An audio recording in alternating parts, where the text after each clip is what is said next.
لوحنا الدم تاخندا واستولوا الأغلي نندا أين أيلا هيسئتم إن أيلو مودي جدا وتكئيا. إن الحمد لله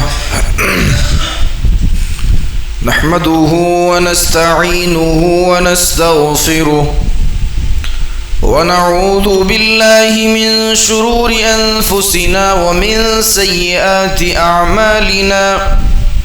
من يهده الله فلا مضل له ومن يضلله فلا هادي له، وأشهد أن لا إله إلا الله وحده لا شريك له، وأشهد أن محمدًا عبده ورسوله أرسله بالحق بشيرا ونذيرا وداعيا إلى الله بإذنه وسراجا منيرا. يا أيها الذين آمنوا اتقوا الله حق تقاته ولا تموتن إلا وأنتم مسلمون. يا أيها الناس اتقوا ربكم الذي خلقكم من نفس واحدة وخلق منها زوجها وبث منهما رجالا كثيرا ونساء، واتقوا الله الذي تساءلون به والأرحام إن الله كان عليكم رقيبا. يا أيها الذين آمنوا اتقوا الله وقولوا قولا سديدا يصلح لكم أعمالكم ويغفر لكم ذنوبكم، ومن يطع الله ورسوله فقد فاز فوزا عظيما. أما بعد، فإن خير الحديث كتاب الله، وخير الهدي هدي محمد صلى الله عليه وسلم، وشر الأمور محدثاتها، وكل محدثة بدعة، وكل بدعة ضلالة، وكل ضلالة في النار. أعوذ بالله السميع العليم من الشيطان الرجيم من همزه ونفخه ونفسه. بسم الله الرحمن الرحيم.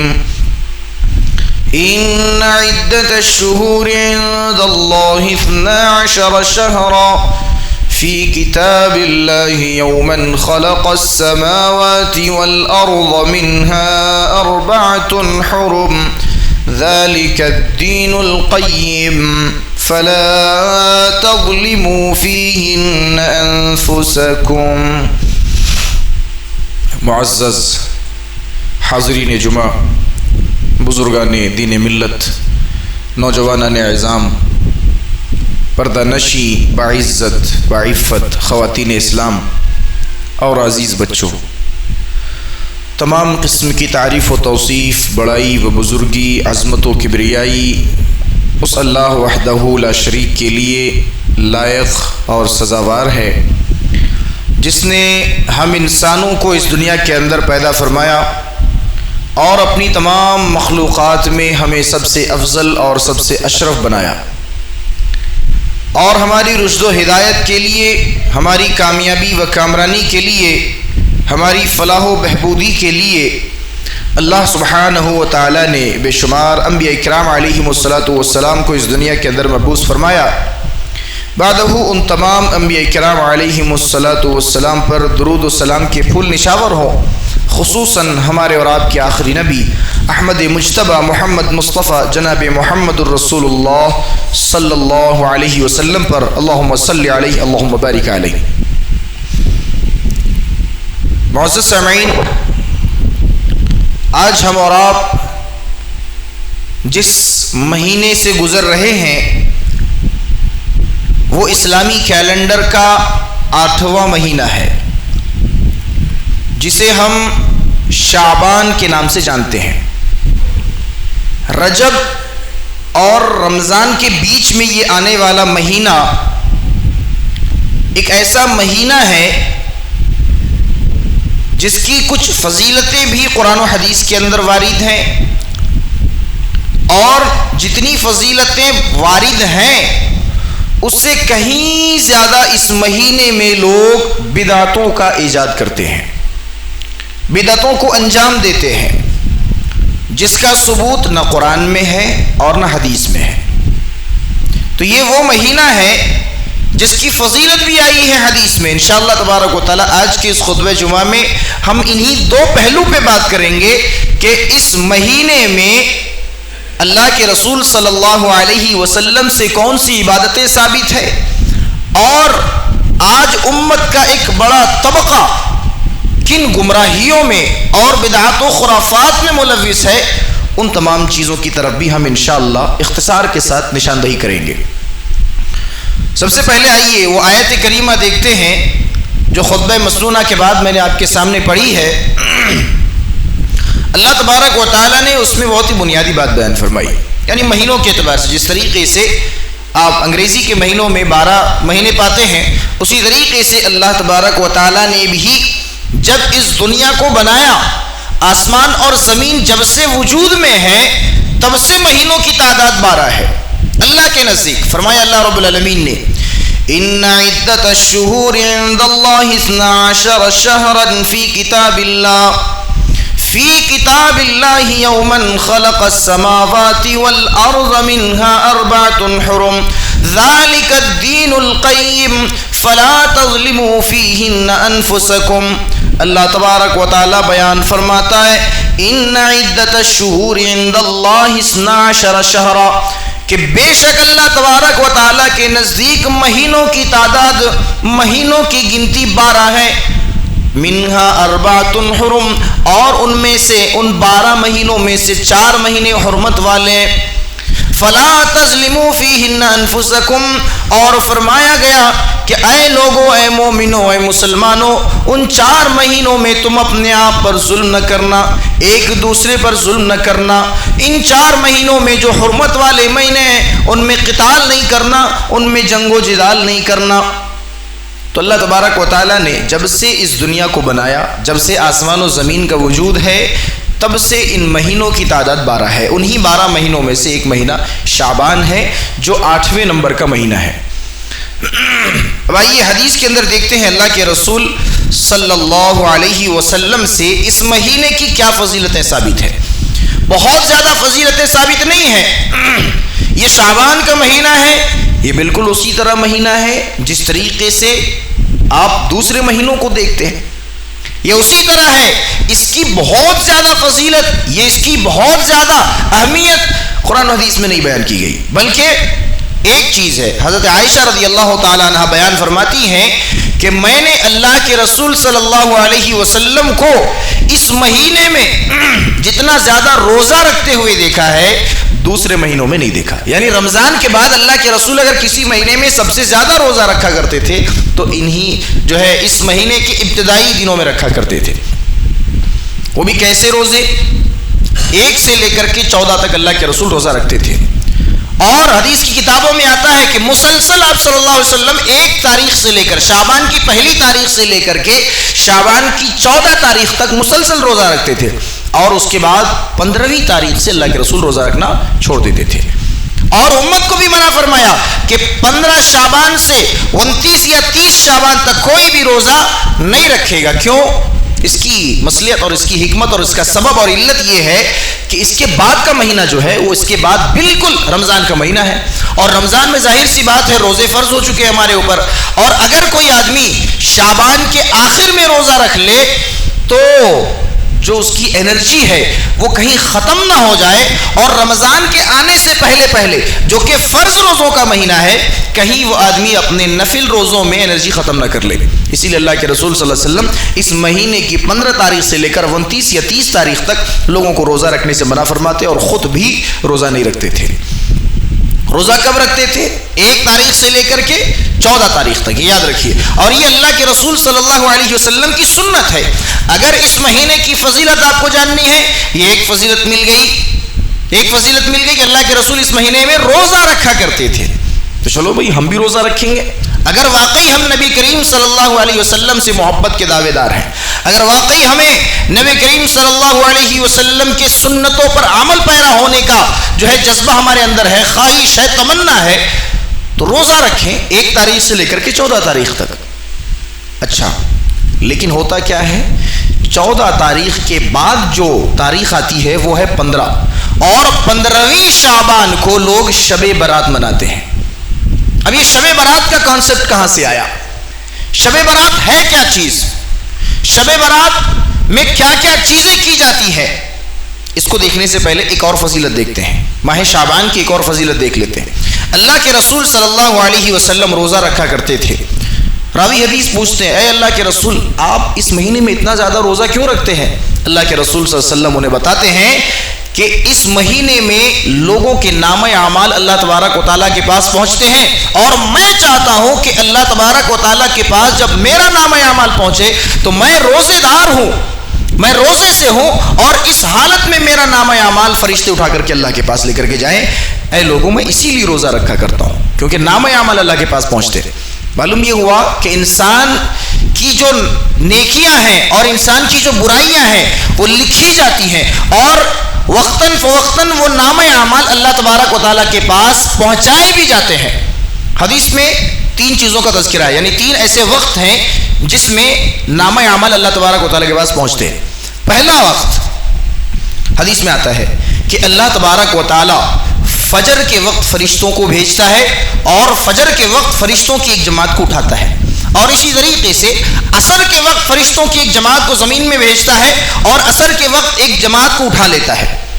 معلوم یہ ہوا فجر کے وقت جو فرشتے دنیا میں آتے ہیں وہ جتنی بھی نیکیاں اور جتنی بھی برائیاں لکھتے ہیں، عصر تک وہ اپنا رجسٹر کلوز کر کے اللہ کے پاس چلے جاتے ہیں اور نامہ اعمال پیش کر دیتے ہیں. اور عصر کے وقت جو فرشتے نازل ہوتے ہیں وہ جو نیکیاں اور برائیاں لکھتے ہیں، فجر تک وہ اپنا رجسٹر بند کر کے پھر اللہ کے پاس چلے جاتے ہیں، اور یہ سلسلہ مسلسل چلتا رہتا ہے. یعنی دن میں 2 مرتبہ اللہ تبارک و تعالیٰ کے پاس نامہ اعمال پہنچتے ہیں. اور دوسرا وقت کب ہے؟ اللہ کے رسول صلی اللہ علیہ وسلم فرماتے ہیں خاص کر کے اللہ تبارک و تعالیٰ کے پاس پیر اور جمعرات کے دن انسانوں کے نامہ اعمال پہنچتے ہیں. کیوں پہنچتے ہیں؟ اللہ تبارک و تعالیٰ انسانوں کی گناہوں کو معاف کرتا ہے، انسان کے برائیوں کو اللہ رب العالمین درگزر فرماتا ہے. اللہ رب العالمین اتنا رحیم، اتنا کریم، ہفتے میں 2 دن مقرر کر دیے، سوموار یعنی پیر کا دن اور جمعرات کا دن. یہ 2 دن ایسے ہیں اللہ کے رسول صلی اللہ علیہ وسلم ان 2 دنوں میں روزہ بھی رکھا کرتے تھے. پیر اور جمعرات کو اللہ کے رسول روزہ رکھا کرتے تھے. صحابی نے پوچھا اللہ کے رسول آپ کیوں روزہ رکھ رہے ہیں پیر اور جمعرات کو؟ کہا کہ آج کے دن اللہ تبارک و تعالیٰ انسانوں کے گناہوں کو بخش دیتا ہے، ان کے نامہ اعمال سے مٹا دیتا ہے، لہٰذا میں چاہتا ہوں کہ جب میرا نامہ اعمال اللہ کے پاس پہنچے تو میں روزے دار ہوں، میں روزے سے ہوں اس وقت، تب میرا نامہ اعمال اللہ کے پاس پہنچے. لیکن بڑے ہی بدقسمت وہ لوگ ہوتے ہیں جن کا نامہ اعمال تو اللہ تبارک و تعالیٰ کے پاس پہنچتا ہے، لیکن اللہ تبارک و تعالیٰ جس طریقے سے دوسرے لوگوں کے گناہوں کو بخش دیتا ہے، دوسروں کی برائیوں کو اللہ رب العالمین درگزر فرما دیتا ہے، لیکن وہ بڑے بدقسمت لوگ جو 2 قسم کے لوگ ہیں جو قطع تعلقی کر بیٹھے ہیں، ایک دوسرے سے دشمنی کر کے 3 دن سے زائد ایک دوسرے سے بات چیت بند کر کے رکھتے ہیں. اللہ تبارک و تعالیٰ فرشتوں سے کہے گا ان کا نامہ اعمال ہٹاؤ، میرے یہاں سے ہٹا دو، ان کا نامہ اعمال میرے سامنے سے ہٹا دو، میری نگاہوں کے سامنے سے دور کر دو. میں ان کے نامہ اعمال کو دیکھنا بھی نہیں چاہتا، ان کی برائیاں تو معاف کرنا دور کی بات ہے، میں ان کے نامہ اعمال کو دیکھنا بھی نہیں چاہتا ہوں. آج ہمیں اور آپ کو معلوم ہے کہ اللہ تبارک و تعالیٰ کے پاس ہمارے نامہ اعمال پہنچ رہے ہیں. آج ہمیں معلوم ہے کیوں پہنچ رہے ہیں، کیونکہ اللہ رب العالمین گناہوں کو معاف کرتا ہے. ارے ہم تو وہ انسان ہیں جو سر سے لے کر پیر کے ناخن تک گناہوں میں ڈوبے ہوئے ہیں. صبح سے رات تک ہم اور آپ کوئی ایسا گناہ نہیں ہے جسے ہم نہیں کرتے. ہم جھوٹ بھی بولتے ہیں، ہم سود بھی لیتے ہیں، ہم غیبتیں بھی کرتے ہیں، ہم چغلیاں بھی کرتے ہیں، ہم چوریاں بھی کرتے ہیں، ہم ڈکیتی بھی کرتے ہیں، ہم کسی پر ظلم بھی کرتے ہیں. حقوق اللہ اور حقوق العباد میں ہم اور آپ کوتاہ بھی ہیں، اور اس کے بعد بھی ہمیں معلوم ہے کہ اتنے گناہ ہمارے پاس ہیں اور گناہوں کو معاف کرانے کا ایک ذریعہ ہے پیر اور جمعرات کے دن اللہ کے پاس نامہ اعمال پہنچ رہے ہیں، لیکن ہم اور آپ جانتے ہوئے بھی ایک دوسرے سے دشمنی کر بیٹھتے ہیں، ایک دوسرے سے قطع تعلقی کر بیٹھتے ہیں، ایک دوسرے سے چھوٹی چھوٹی باتوں میں بات بن کر کے بیٹھتے ہیں۔ کیوں؟ پوچھا جائے ارے جب وہ ہم سے بات نہیں کر رہا تو ہم اس سے کیوں بات کریں؟ یہ بہانہ اللہ کے پاس نہیں پہنچے گا۔ دونوں کے دونوں بدقسمت لوگ، دونوں کے دونوں بد نصیب لوگ کہ اللہ تبارک و تعالیٰ کے پاس نامہ اعمال تو پہنچے، اللہ رب العالمین نگاہ رحمت سے دور کر دے، نامہ اعمال کو دور کر دے، پھر انسان کی کیا بات ہوگی؟ انسان کے نامہ اعمال کو اللہ دیکھنا پسند نہیں کرتا ہے، انسان کے اوپر اللہ رب العالمین کی جو نظر رحمت ہے، نظر کرم ہے، پھر اس کی کیا بات ہوگی؟ اور تیسرا وقت وہ ہے کہ اللہ تبارک و تعالیٰ کے پاس انسان کے نامہ اعمال پہنچتے ہیں، وہ یہی مہینہ ہے شعبان کا مہینہ، جس میں اللہ کے رسول صلی اللہ علیہ وسلم کثرت سے روزہ رکھا کرتے تھے اور اللہ تبارک و تعالیٰ کے پاس نامہ اعمال بھی پہنچتے تھے۔ تو یہ تین قسم کے جو ہے وقت ہیں جس میں اللہ تبارک و تعالیٰ کے پاس انسانوں کے نامہ اعمال پہنچتے ہیں۔ تو یہ ایک فضیلت ہے، دو فضیلتیں ہو گئی۔ اللہ کے رسول روزہ رکھا کرتے تھے، روزہ رکھنا ثابت ہے، اور کیوں رکھا کرتے تھے؟ کیونکہ نامہ اعمال انسانوں کے اللہ تبارک و تعالیٰ کے پاس پہنچتے ہیں۔ بس حدیث کی تمام کتابیں اٹھا لیں، صحیح بخاری اٹھائیں، مسلم اٹھائیں، ترمذی اٹھائیں، نسائی اٹھائیں، ابو داؤد اٹھائیں، اور حدیث کی پوری کتابیں اٹھا لیں، ذخیرہ حدیث کی تمام کتابوں کو چھان مارے۔ اگر اس کے علاوہ کوئی اور فضیلت مل گئی شعبان کی تو ہم بھی تیار ہیں اس فضیلت کو ماننے سے۔ اگر شعبان میں شب برات منانا ثابت ہو جائے ہم بھی منائیں گے، اگر شب برات کو حلوہ پکانا ثابت ہو جائے ہم بھی پکائیں گے، لیکن نہیں، ہم نے بخاری بھی پڑھی، ہم نے مسلم بھی پڑھی، ہم نے نسائی بھی پڑھی، ہم نے ترمذی بھی پڑھی، لیکن ہمیں تو کوئی حدیث نہیں ملی، اور جو حدیث ملی بھی آج ہم اس حدیث کی وضاحت بھی کریں گے انشاءاللہ تبارک و تعالی۔ جس حدیث کو لے کر کے لوگ شب برات کا تصور کرتے ہیں اس حدیث کی حقیقت کیا ہے آج بتاتے ہیں۔ وہ حدیث کون سی ہے؟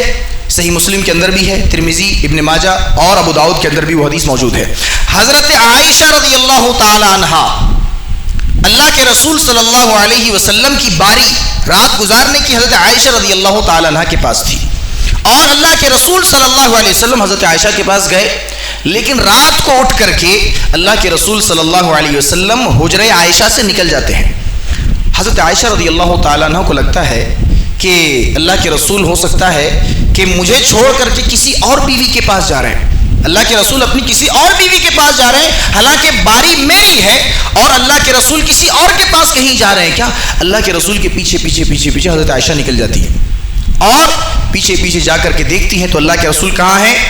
بقی قبرستان میں ہے، جو قبرستان ہے بقی، اس قبرستان میں اللہ کے رسول صلی اللہ علیہ وسلم ہیں اور اللہ تبارک و تعالیٰ سے دعا کرتے ہیں۔ اس قبرستان میں جو لوگ دفن کیے گئے ہیں اللہ تبارک و تعالیٰ سے دعا کرتے ہیں کہ اللہ تو ان قبر والوں کی مغفرت فرما دے۔ حضرت عائشہ رضی اللہ تعالیٰ عنہ واپس آ جاتی ہے، اللہ کے رسول واپس آئے، کمرے میں دیکھا، حضرت عائشہ کو چھوا، دیکھا تو حضرت عائشہ ٹھنڈی پڑی ہوئی ہے، یعنی معلوم ہوتا ہے کہ روم کے اندر گرمی ہے، حضرت عائشہ ٹھنڈی کیسے ہو گئی؟ پوچھا اے عائشہ کیا بات ہے، تمہارا جسم ٹھنڈا کیوں ہے؟ کہ اللہ کے رسول کچھ بھی نہیں، بس ایسے ہی سردی لگ رہی ہوگی۔ کہا کہ تم بتاؤ گی یا اللہ رب العالمین مجھے جبرائیل بھیجے گا؟ اللہ مجھے جبرائیل بھیج کر کے بتائے گا یا تم مجھے بتاؤ گی؟ کہ اللہ کے رسول میں بتاتی ہوں۔ مجھے لگا جب آپ باہر گئے تو مجھے لگا کہ آپ کہیں کسی اور بیوی کے پاس جا رہے ہوں گے۔ اے اللہ کے رسول صلی اللہ علیہ وسلم، میں جاسوسی کرتے ہوئے آپ کے پیچھے نکلی، لیکن میں نے دیکھا کہ آپ تو بقی میں بیٹھے ہیں اور وہاں مردوں کے لیے دفن جو ہے ان کے لیے دعائیں مغفرت کر رہے ہیں۔ اللہ کے رسول صلی اللہ علیہ وسلم، میں اپنے اس عمل پر شرمندہ ہو گئی اور میں واپس آ کر کے سو گئی، اور میں آپ سے یہ بات چھپانا چاہ رہی تھی۔ اللہ کے رسول صلی اللہ علیہ وسلم نے کہا کہ تمہیں کیا لگتا ہے عائشہ کہ اللہ اور اس کا رسول تمہارے ساتھ ناانصافی کریں گے؟ ہرگز نہیں۔ یہ حدیث بس اتنی حدیث ہے، اتنی حدیث۔ اب اس میں آپ بتائیے، یہ پوری حدیث کا ترجمہ میں نے آپ کے سامنے رکھ دیا، پوری حدیث کا خلاصہ میں نے آپ کے سامنے رکھ دیا، کیا اس میں شعبان کا لفظ آیا یا اس میں شعبان کی 15ویں تاریخ کا تذکرہ آیا؟ نہیں آیا۔ لیکن اب کیا کرتے ہیں کچھ لوگ، ایک جملے کا اضافہ کرتے ہیں اس حدیث میں، ایک جملے کا اضافہ کرتے ہیں کہ اللہ کے رسول صلی اللہ علیہ وسلم کا اور حضرت عائشہ کا یہ جو واقعہ پیش آیا یہ 15ویں شعبان کو پیش آیا، اور اس کی کوئی بھی دلیل موجود نہیں ہے۔ یہ جو 15ویں شعبان کا تذکرہ ہے آپ کو حدیث کی کتابوں میں ملے گا، 15ویں شعبان کا تذکرہ اس حدیث کے ساتھ حدیث کی کتابوں میں ملے گا، لیکن اس جملے کے تعلق سے امام اوزاعی، امام بخاری، امام مسلم، امام ابو داؤد سارے لوگوں نے کہا کہ یہ حدیث ضعیف ہے، یہ حدیث ضعیف ہے۔ جس حدیث میں بھی اس حدیث سے اگر ایک جملہ جوڑا گیا کہ شعبان کی 15ویں تاریخ کو یہ واقعہ پیش آیا ہے، تو امام بخاری نے بھی اس حدیث کو اپنی کتاب میں نہیں لیا ہے، چھوڑ دیا ہے، اور حدیث ضعیف نہیں بلکہ منقطع ہے۔ اصول حدیث سے اگر کوئی واقف ہے تو معلوم ہوگا منقطع کسے کہتے ہیں؟ سلسلہ سند سے اگر کوئی راوی حذف ہو جائے یا کسی راوی کا دوسرے راوی کے ساتھ ملاقات یا سماع ثابت نہ ہو تو وہ حدیث منقطع ہو جاتی ہے۔ اب اس حدیث میں پوچھا جائے کہ مول صاحب بلا وجہ آپ بول رہے ہیں منقطع ہے، کون راوی حذف ہیں؟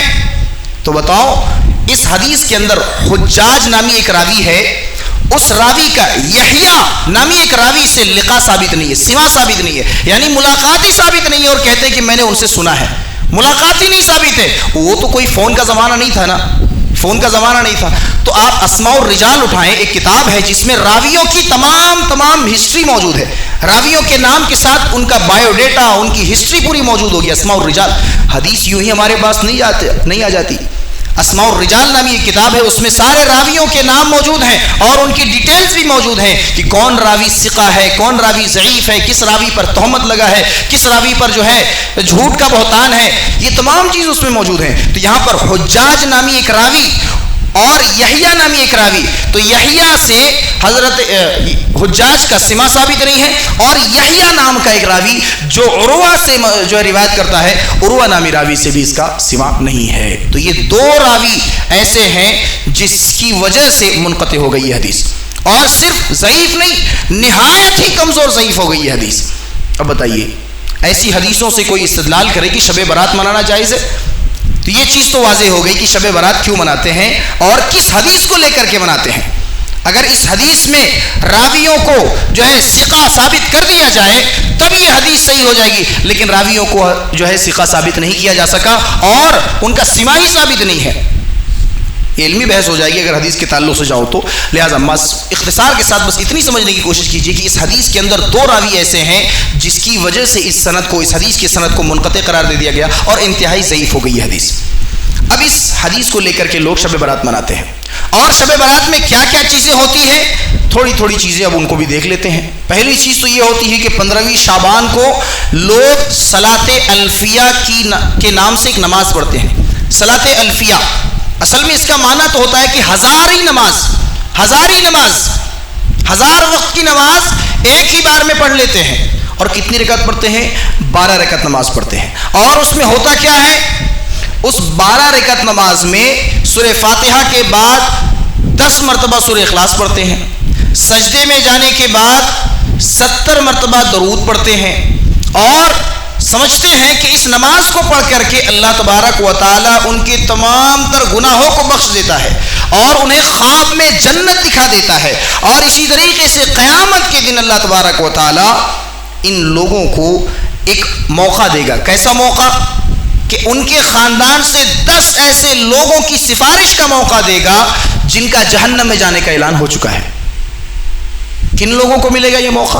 جو 12 رکعت نماز پڑھتے ہیں، سورہ فاتحہ کے بعد 10 مرتبہ سورہ اخلاص پڑھتے ہیں، اور سجدے میں جا کر کے 70 مرتبہ درود پڑھتے ہیں، ان لوگوں کو یہ سارے فوائد ملیں گے۔ کیا کیا فضیلتیں گنتے جائیے۔ ایک فضیلت، پچھلے تمام جو ہے گناہ معاف ہو جائیں گے، اللہ بخش دے گا ان کو۔ اور دوسری فضیلت کہ اللہ تبارک و تعالیٰ خواب میں انہیں جنت دکھا دے گا کہ ہاں جنتی انسان ہو گیا۔ اور تیسری فضیلت کہ اللہ رب العالمین ایک بہت بڑا انسانوں کو اپرچونٹی دے گا کہ اللہ رب العالمین قیامت کے دن سفارش کا موقع دے گا۔ کن لوگوں کو؟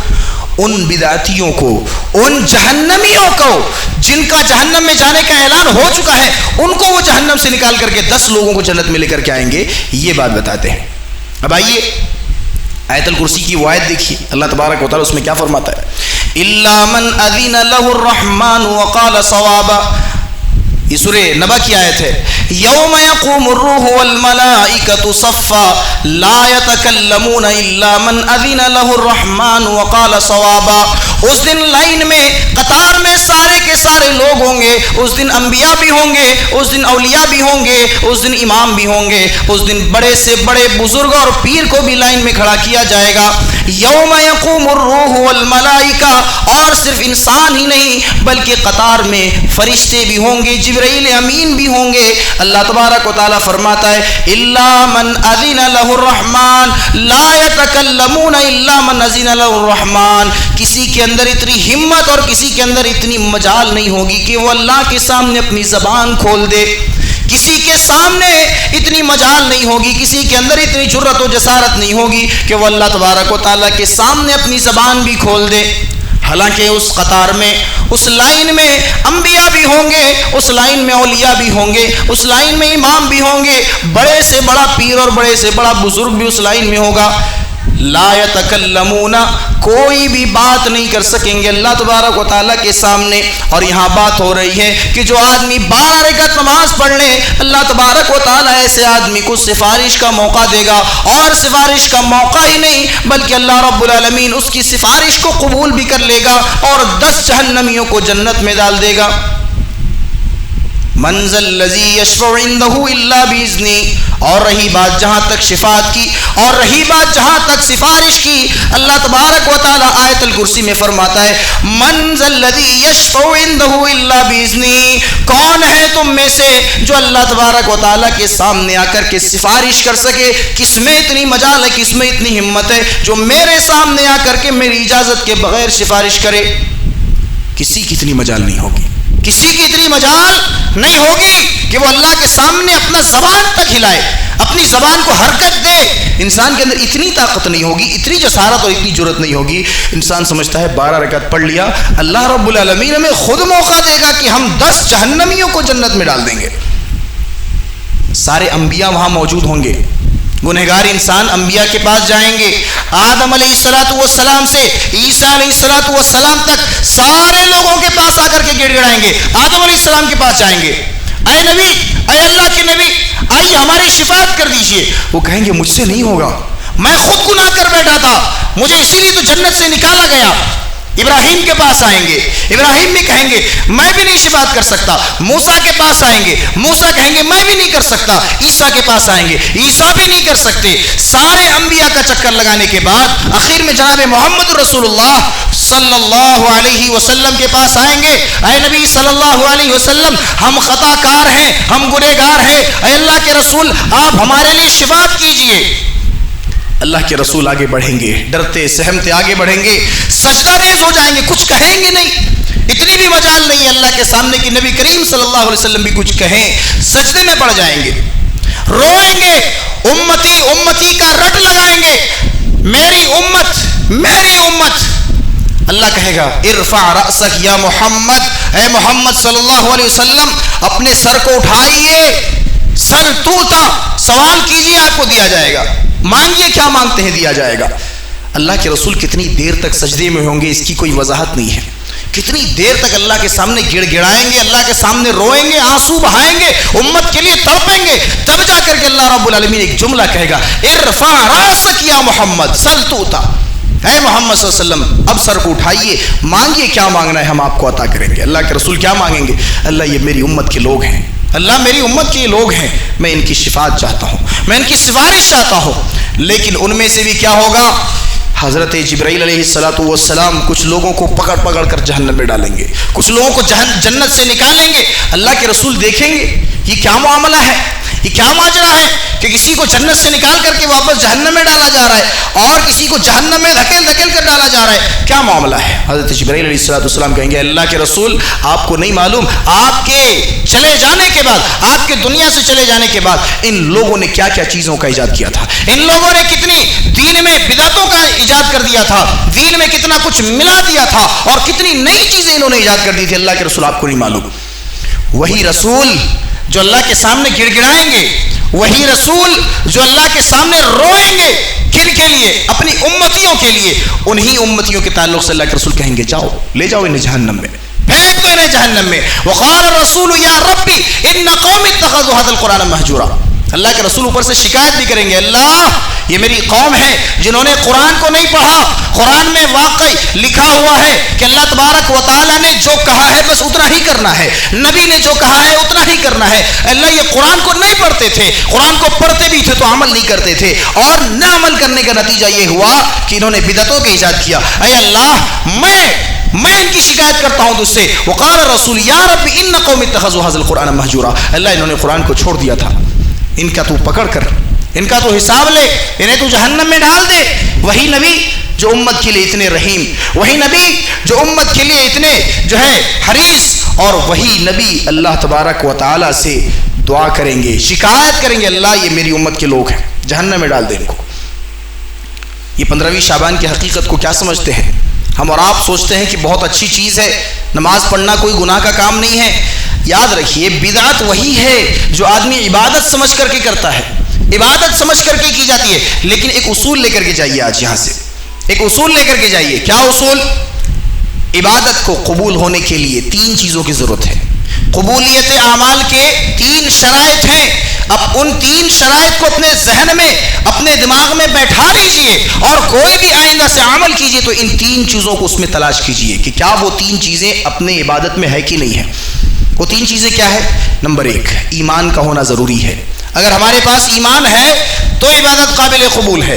ایمان کے ساتھ ساتھ نص موجود ہونی چاہیے, یعنی قرآن کی کوئی آیت ہونی چاہیے, یا نبی کریم صلی اللہ علیہ وسلم کا کوئی فرمان ہونا چاہیے, یعنی دلیل. ایمان کے بعد دلیل ہونی چاہیے, اور دلیل کے بعد بھی تیسری چیز اخلاص ہونا ضروری ہے. اگر اللہ تبارک و تعالیٰ کو راضی کرنے کے لیے کر رہے ہیں اور اس کی دلیل بھی ہے اور ایمان بھی ہے تو عبادت قابل قبول ہے, عمل آپ کا اللہ کے یہاں قبول ہو جائے گا. لیکن اگر ان تینوں میں سے کوئی ایک بھی چیز ختم ہو گئی, مثال کے طور پر ایمان نہیں ہے لیکن دلیل موجود ہے قرآن و حدیث میں, اور آپ اخلاص کے ساتھ بھی کر رہے ہیں, آپ کی عبادت قبول نہیں ہوگی. اب ایمان ہے لیکن دلیل موجود نہیں ہے, آپ کتنا بھی اخلاص کے ساتھ کر لیں, آپ کتنی بھی اللہ تبارک و تعالیٰ کے لیے اپنی نیت خالص کر لیں, لیکن اس عبادت کا ثبوت نہ قرآن میں ہے نہ حدیث میں ہے, آپ کی نیت آپ کے منہ پہ مار دی جائے گی, عبادت قبول نہیں کی جائے گی. اسی لیے اللہ کے رسول صلی اللہ علیہ وسلم فرماتے تھے من حدث فی امرنا ھذا ما لیس منہ فہو رد, کہ کوئی بھی ایسا کام, کوئی بھی ایسا عمل جس پر ہمارا حکم نہیں ہے, جس پر ہمارا مہر نہیں لگا ہوا ہے, فہو رد, تو وہ آدمی بھی مردود ہے, وہ عمل بھی مردود ہے, کرنے والا بھی مردود ہے, اور وہ عمل جو کیا جا رہا ہے وہ بھی مردود ہے. اور اسی لیے اللہ کے رسول صلی اللہ علیہ وسلم نے وہ حدیث بیان فرمائی, اگر اس حدیث کو اپنے ذہن میں رکھ لیے تو ساری کی ساری عبادتیں ہماری درست ہو جائیں گی. یہ جو موضوع حدیث کا سہارا لے کر کے, ضعیف حدیثوں کا سہارا لے کر کے آج لوگ طرح طرح کے بدعات و خرافات میں جو ہے ملوث ہیں اور طرح طرح کی عبادتوں کو انجام دے رہے ہیں, اگر ایک حدیث اپنے ذہن میں رکھیں تو سارے مسائل حل ہو جائیں گے. کون سی حدیث؟ اللہ کے رسول صلی اللہ علیہ وسلم نے فرمایا من کذب علی متعمدا فلیتبوأہ مقعدہ من النار, کہ جس نے میری طرف کوئی ایسی بات منسوب کی یا میری طرف کوئی ایسا کام منسوب کیا اور کہا کہ یہ کام اللہ کے رسول نے کیا ہے یا یہ بات اللہ کے رسول نے کی ہے, حالانکہ میں نے وہ نہیں کیا, نبی کریم صلی اللہ علیہ وسلم نے وہ کام نہیں کیا اور وہ بات نہیں کہی, فرمایا فَلْيَتَبَوَّأْ مَقْعَدَهُ مِنَ النَّارِ, تو ایسا آدمی اپنا ٹھکانہ جہنم میں بنا لے, ایسا آدمی اپنا ٹھکانہ جہنم میں بنا لے. چھوٹی سی عبادت کے لیے, اپنی خوشی کے لیے, انسان اپنے دل اور دماغ کو سکون پہنچانے کے لیے ایک عبادت کو انجام دیتا ہے, اور اس عبادت کی دلیل جب قرآن و حدیث میں نہیں ملتی ہے تو انسان اپنی طرف سے بنا لیتا ہے اور کہتا ہے کہ اس میں برائی کیا ہے. اللہ کے رسول فرماتے ہیں کہ کوئی بھی ایسا کام جس پر ہمارا حکم نہیں ہے اور جو بات ہم نے نہیں کہی ہے, اور ایسی بات اگر کوئی بیان کرے, کہہ دیجئے, اسے بتا دو کہ وہ آدمی اپنا ٹھکانہ جہنم میں بنا لے. معمولی بات ہے, انسان سمجھتا ہے کہ ہم رات رات بھر جاگ جائیں گے, راتوں رات عبادت کریں گے اور اللہ کو خوش کریں گے. اللہ کو خوش کرنا آپ کی نیت درست ہے, لیکن دلیل تو ہونی چاہیے. دلیل ہی نہیں ہے تو اللہ کو کیسے خوش کریں گے؟ اللہ تبارک و تعالیٰ نے یوں ہی تو قرآن نازل نہیں کیا. نبی کریم صلی اللہ علیہ وسلم کا یہ 23 سالہ جو دور نبوت ہے یہ یوں ہی اللہ تبارک و تعالیٰ نے ہمارے سامنے نہیں رکھ دیا، بلکہ اللہ تبارک و تعالیٰ نے کسی خاص مقصد کی وجہ سے رکھا کہ 23 سال اللہ کے رسول صلی اللہ علیہ وسلم نے جن کام کا حکم دیا، جن کام سے روکا، جو کام کرنے کا ہمیں بتایا، جو طریقہ بتایا، اسی طریقے پر انسان کو کرنا ہے. تو یہ چیز ہے. اچھا، ایک چیز کا اور خلاصہ ضروری ہے. یہ جو شب برات ہے اور اس کی جو 12 رکعت نماز جو پڑھتے ہیں صلاۃ الفیہ کے نام سے، یا بعض لوگ صلاۃ التسبیح کے نام سے بھی اسے جانتے ہیں، تو یہ ہے کیا چیز اصل میں؟ اور یہ کہاں سے شروعات ہوا؟ اس چیز کی ابتدا کہاں سے ہوئی؟ شروعات کہاں سے ہوئی؟ 440 برسات یعنی 447 ہجری 447 ہجری میں مسجد اقصی میں ایک آدمی آتا ہے، ابن الحمرا کے نام سے اس آدمی کو جانا جاتا ہے. ابن الحمرا وہ آدمی آتا ہے 15ویں شعبان کو مسجد اقصی میں آتا ہے اور نفل نماز پڑھتا ہے.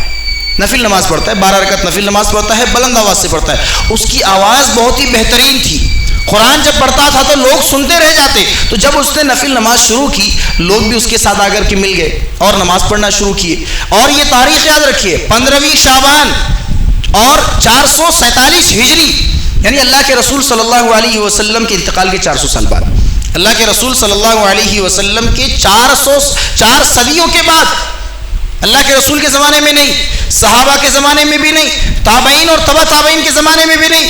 4 صدیاں معمولی بات ہیں. 400 سال کے بعد ایک آدمی ابن الحمرا نام سے آتا ہے، مسجد اقصی میں 15ویں شعبان کو نماز پڑھتا ہے، نفل نماز. اس کی آواز بڑی اچھی تھی، بڑی پیاری آواز تھی. لوگ اس کے ساتھ مل کر کے نماز پڑھنے لگ گئے. 12 رکعت نماز پڑھ کر وہ بندہ چلا گیا. لوگ بھی اپنے اپنے گھروں کو چلے گئے. بادشاہ کو جب دوبارہ 15ویں شعبان آئی تو وہ بادشاہ یاد آیا اسے کہ ارے ایک بندہ تھا ابن الحمرا نام کا، پچھلے سال اسی تاریخ کو اس نے بڑی بہترین نماز پڑھائی تھی، اسے بلایا جائے. اسے بلایا جاتا ہے، اسے کہتے ہیں کہ پھر سے نماز پڑھاؤ. وہ پھر سے نماز پڑھاتا ہے. اگلے سال پھر بلایا جاتا ہے کہ تم نے پچھلے سال اسی تاریخ کو نماز پڑھائی تھی، آ جاؤ اس بار بھی نماز پڑھاؤ. پھر نماز پڑھاتے ہیں. بادشاہ کو یہ بڑی پسند آئی، اس کی آواز بھی پسند آئی اور وہ عمل بھی بڑا پسند آیا. اس نے اعلان کر دیا کہ آج کے بعد جب شعبان کا مہینہ آئے گا ہر سال 15 شعبان کو یہ نماز پڑھی جائے گی. اس نے باقاعدہ اعلان کر دیا اور تب سے لے کر کے آج تک وہ نماز پڑھی جا رہی ہے. لوگ پڑھتے جاتے ہیں. امت کا ایک بڑا طبقہ ہے جو سمجھتی ہے کہ یہ قرآن میں ہے اور یہ حدیث میں ہے، بلکہ قرآن اور حدیث میں ثبوت ہی نہیں ہے اس چیز کا، نہ صحابہ کے دور میں، نہ تابعین اور تبع تابعین کے دور میں، بلکہ یہ تو ایک عام آدمی ابن الحمرا نام کا وہ اپنے شوق سے پڑھتا ہے. بادشاہ کا حکم ہوتا ہے کہ اب ہر سال پڑھنا ہے. اب لوگ آ کر کے ہر سال پڑھنا شروع کر دیتے ہیں اور وہی رواج اور وہی ریتی اور وہی سلسلہ آج تک چلا آ رہا ہے. اور ہم اور آپ اتنے گمراہ ہو چکے ہیں کہ ہم تلاش بھی نہیں کرتے کہ ہم کیوں یہ نماز پڑھ رہے ہیں، ہم یہ نماز کیوں پڑھ رہے ہیں، اس کی وجہ بھی جاننے کی کوشش نہیں کرتے. اللہ کے بندو، ایک بار جان لو، پہلے ایک بار تحقیق کر لو کہ جس عبادت کو ہم اور آپ انجام دے رہے ہیں وہ عبادت شروع کہاں سے ہوئی، وہ عبادت شروع کہاں سے ہوئی. کم از کم اس چیز کو اگر جان لیں گے تو مسائل حل ہو جائیں گے. ورنہ پھر انسان جو ہے اگر آنکھ بند کر کے رہے گا تو کافر میں اور پھر ایسے انسان میں جو قرآن و حدیث کے تعلق سے اپنی آنکھوں کو بند کر کے رکھتا ہے کوئی فرق نہیں ہے. کافر بھی آستھا کو مانتا ہے کہ ہمارا آستھا یہ ہے، ہمارا فیتھ یہ ہے، ہمارا بلیو یہ ہے، ہمارا یقین اور ہمارا توکل یہ ہے کہ ہم ایسا کرتے. تو ہمارا تو یقین اور توکل سے کوئی واسطہ نہیں ہے. قرآن میں ہے، حدیث میں ہے تو کرنا پڑے گا. قرآن اور حدیث میں نہیں ہے تو آپ کا کتنا بھی عقیدہ ہو، آپ کی کتنی بھی ریتی رواجیں ہوں، آپ کے کتنے بھی فیتھ ہو یا بلیو ہو، ساری کی ساری چیزیں نہیں مانی جائیں گی. مانی اگر جائے گی تو قرآن کی بات اور حدیث کی بات، یہ چیز ہے. تو معلوم ہو گیا کہ شب برات کے تعلق سے کیا کیا چیزیں ہوتی ہیں. اور ایک چیز کو دیکھ کر کے بات ختم کرتے ہیں. شب برات کے تعلق سے کہا جاتا ہے کہ اس میں حلوہ بنائیں گے، حلوہ پوری کھائیں گے. کیوں بھائی؟ اور اسی حلوہ کو لے کر کے ایک جھارکھنڈی بابا کا ایک کلپ بڑا وائرل ہوا ہے کہ وہ طنز کرتے ہوئے کہتا ہے کہ تم حلوہ کی دلیل مانگتے ہو اور حلوہ ڈھونڈتے ہو کتابوں میں، اور ہم حلوہ نکالتے ہیں کہاں سے؟ کڑاہی سے، برتن سے. تو شریعت کو مذاق بنایا گیا، شریعت کی پامالی کی گئی، شریعت کے حدود کو تجاوز کیا گیا کہ اگر ایک آدمی دلیل کا مطالبہ کرے تو اسے تنزیہ طور پر کہا جاتا ہے کہ تم اپنی دلیلیں کتابوں میں ڈھونڈو، ہم اپنی چیزیں ہانڈیوں میں ڈھونڈیں گے. یہ ساری چیزیں دین اسلام کے ساتھ مذاق بنایا گیا. اچھا، تو حلوے کا ایجاد کیوں ہوا اور کیوں لوگ حلوہ کھا رہے ہیں؟ اس کے کئی اسباب ہیں. اگر پوچھا بھی جائے لوگوں کو جو حلوہ کھاتے ہیں اس تاریخ کو، تو ڈھنگ سے بتا نہیں پائیں گے کہ کیوں حلوہ کھاتے ہیں۔ پہلی چیز یہ کہ کہتے ہیں کہ اللہ کے رسول صلی اللہ علیہ وسلم کا دندان مبارک شہید ہو گیا تھا اور آپ صلی اللہ علیہ وسلم کو حلوہ بنا کر کے دیا گیا تھا۔ اچھا، مان لیتے ہیں کہ آپ صلی اللہ علیہ وسلم کا دانت، آپ کا دندان مبارک شہید بھی ہو گیا، اور کب ہوا؟ یہ احد کے میدان میں ہوا، جنگ احد میں، اور آپ کو مان لیجیے حلوہ کھلایا بھی گیا کیونکہ آپ کے دانتوں میں درد تھا، آپ کچھ کھا نہیں پا رہے تھے۔ حلوہ ایک ایسی چیز ہے کہ آدمی کھائے تو فوراً چبانے کی ضرورت نہیں پڑتی ہے۔ تو اچھا، اگر اس نیت سے کر رہے ہیں تو شعبان میں کیوں کر رہے ہیں؟ جنگ احد کب پیش آئی؟ شوال کے مہینے میں، اور شوال شعبان کے 2 مہینے کے بعد ہے، تو انسان 2.5 مہینہ ایڈوانس چل رہا ہے کہ نہیں، اللہ کے رسول کو 2.5 مہینے کے بعد جو ہے نا دانت شہید کیا گیا، ہم 2.5 مہینہ پہلے ہی حلوہ کھا لیں گے۔ دوسری وجہ پوچھیں گے تو کہتے ہیں کہ ہمارے 11ویں امام حسن عسکری کے بیٹے امام غائب سنیوں کے ڈر سے جو شیعہ تھے، سنیوں کے ڈر سے وہ ایک باکس میں حلوہ اور سلیمان علیہ السلام کی انگوٹھیاں اور اسی طریقے سے موسیٰ علیہ السلام کی لاٹھی اور نہ جانے کیا کیا چیزیں لے کر کے وہ ایک غار میں چھپ گئے، اور قرآن کا ایک حصہ 10 پارہ قرآن لے کر کے غار میں چھپ گئے، اور وہ قرب قیامت میں نکلیں گے اس غار سے، اور اسی کو لوگ کہتے ہیں کہ وہی امام مہدی ہیں، جبکہ اللہ کے رسول صلی اللہ علیہ وسلم نے کیا کہا کہ امام مہدی وہ ہوگا جو پیدا ہوگا، غار سے نہیں نکلے گا، جو پیدا ہوگا اور اس کا نام میرے نام کی طرح ہوگا، اس کے باپ کا نام میرے باپ کے نام کی طرح ہوگا، اس کی ماں کا نام میرے ماں کے نام کی طرح ہوگا۔ آدمی کہتے نہیں، یہ امام غائب ہیں ہمارے 11ویں امام حسن عسکری کے بیٹے ہیں جو قرب قیامت نکلیں گے اور 313 کی تعداد میں شیعہ اکٹھا کریں گے اور سنیوں سے جہاد کریں گے۔ یہ ان کی جشن میں لوگ مناتے ہیں کہ وہ اس دن ان کی تاریخ پیدائش ہے، اسی لیے ہم جو ہے حلوہ کھاتے ہیں۔ اللہ کے بندو، یہ ساری چیزیں ہمارے اسلام میں نہیں ہیں، یہ غیروں کا طریقہ ہے، یہ یہود و نصارہ کا طریقہ ہے، بلکہ یہود و نصارہ بھی اتنی بدترین عمل نہیں کرتے، اتنے بدترین کام وہ بھی نہیں کیا کرتے۔ آج ہم اور آپ جتنا اسلام کو بدنام کر رہے ہیں، آج لوگوں پر کیا اثر پڑ رہا ہے، ہم اور آپ بخوبی واقف ہیں اس چیز سے۔ آج لوگوں پر ہمارے ان چھوٹی چھوٹی حرکتوں سے، ان بچکانہ حرکتوں سے اور یہ غلط رسومات سے لوگوں پر کیا تاثر پڑ رہا ہے۔ ہم اور آپ موبائل میں، میڈیا میں، سوشل میڈیا میں اچھی چیز دیکھ رہے ہیں، کیا ہو رہا ہے اسلام کو لے کر کے، لوگ کیا کہہ رہے ہیں۔ محرم میں لوگ ڈھول تاشا لے کر کے نکل رہے ہیں، وہاں پر وہ بھی گنیش کے جو ہے وسرجن میں نکلتے ہیں۔ بہت ساری ایسی چیزیں ہیں جو شریعت میں ہے ہی نہیں، اور ہم اور آپ آج اس کو انجام دیتے ہیں، اور صرف شریعت کی بدنامی کے علاوہ اس میں کچھ بھی نہیں ہے، کچھ بھی نہیں ہے، یاد رکھیے۔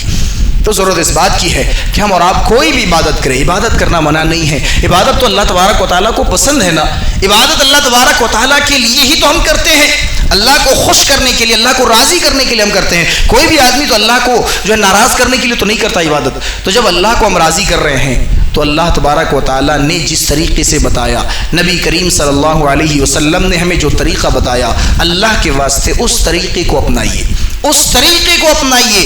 اپنی منمانی مت کیجیے، شریعت میں خود ساختہ چیزوں کو شریعت میں نہ لے کر کے آئیں، کوئی ایسی عبادت شریعت میں نہ لے کر کے آئیں جس کا ثبوت قرآن و حدیث میں نہیں ہے۔ اسی لیے اللہ کے رسول صلی اللہ علیہ وسلم جب کبھی نصیحت کرتے، جب کبھی واعظ کرتے، جب کوئی تقریر کرتے، سب سے پہلے یہ بیان کر دیتے وَكُلَّ مُحْدَثَةٍ بِدْعَةٍ وَكُلَّ بِدْعَةٍ ضَلَالَةٍ وَكُلَّ ضَلَالَةٍ فِي النَّارِ، کہ ہر نئی چیز جو ہے بدعت ہے اور ہر بدعت گمراہی ہے اور گمراہی جہنم میں لے کر کے جائیے۔ اللہ کے رسول کو ضرورت کیا تھی؟ بتانے کی ضرورت کیا تھی؟ ہر خطبے میں، ہر تقریر میں، ہر نصیحت میں، ہر واعظ میں صحابہ کا کہیں بھی مجمع ہو، کہیں جمگٹا ہو، اللہ کے رسول کھڑے ہو کے یہی ساری چیزیں بیان کرتے کہ دیکھو لوگوں، دین میں کوئی نئی چیز ایجاد کرنے سے بچنا ہے۔ کیوں؟ کیونکہ وہ بدعت ہو جائے گی اور بدعت گمراہی ہے اور گمراہی جہنم میں لے کر کے جائے گی۔ ضرورت اس بات کی ہے کہ ہم اور آپ اپنے اعمال کو قرآن و حدیث کے مطابق ڈھالیں، اپنی زندگی کو قرآن و حدیث کے مطابق استوار کریں، اپنے شب و روز کے تمام تر عبادتوں کی دلیلیں قرآن میں ڈھونڈیے، حدیث میں ڈھونڈیے۔ اگر کوئی ایسی عبادت ہے جو قرآن میں اور حدیث میں ہے تو اس کو آنکھ بند کر کے آپ کیجئے، اسی طریقے پر کیجئے جس طریقے پر جناب محمد رسول اللہ صلی اللہ علیہ وسلم نے کیا ہے۔ اگر کوئی دلیل ہمیں نہیں ملتی ہے، خود ساختہ عبادت کرنے کی ضرورت ہمیں نہیں ہے۔ ہم عبادت سمجھ کر کے کر رہے ہیں لیکن اصل میں وہ بدعت ہو جا رہی ہے اور وہی بدعت ہمیں سیدھا جہنم میں لے کر کے جائے گی۔ تو جس چیز کو آج ہم اور آپ اچھا سمجھ رہے ہیں وہی چیز قیامت کے دن ہمارے لیے کہیں بری ثابت نہ ہو جائے، اس چیز کے لیے ہمیں اور آپ کو بچنا چاہیے۔ آئیے اللہ تبارک و تعالیٰ سے دعا کرتے ہیں کہ اللہ سبحانہ و تعالیٰ ہم تمام لوگوں کو کہیں سنی باتوں کو سمجھنے اور ان پر صحیح عمل کرنے کی توفیق عطا فرما۔ اللہ ہم تمام لوگوں کے دلوں میں جتنے بھی بدعات و خرافات ہیں اللہ ہم تو اس سے دعا کرتے ہیں کہ اللہ ہمارے دلوں کو تو بدعات و خرافات سے پاک کر دے. اللہ ہم تمام کی عبادتوں کو تو قرآن و حدیث کے مطابق کرنے کی توفیق عطا فرما. اللہ ہم تمام لوگوں کے دلوں میں تیرے اور تیرے رسول کی اطاعت کا جذبہ پیدا کر دے. اللہ ہم تیرے جو ہے بندے ہیں, گنہگار ہیں, خطا کار ہیں. اللہ ہم تو اس سے دعا کرتے ہیں کہ جو بھی ہماری خطائیں ہیں, جو بھی ہمارے گناہ ہیں, اللہ تو اپنے فضل و کرم سے ہماری گناہوں کو درگزر فرما دے. اللہ ہمارے جتنے بھی نیک اعمال ہیں ہم تو اس سے دعا کرتے ہیں کہ ہماری ان ٹوٹی پھوٹی عبادتوں کو, نیک اعمال کو تو اپنے فضل و کرم سے قبول فرما لے. اللہ ہمیں اس دنیا میں جب تک زندہ رکھ, حالت اسلام میں زندہ رکھ, اور جب ہمارا خاتمہ ہو تو خاتمہ بالخیر ہو. اقول قولی هذا واستغفر الله لي ولكم ولسائر المسلمين انه تعالى جواد ملك برور رحيم.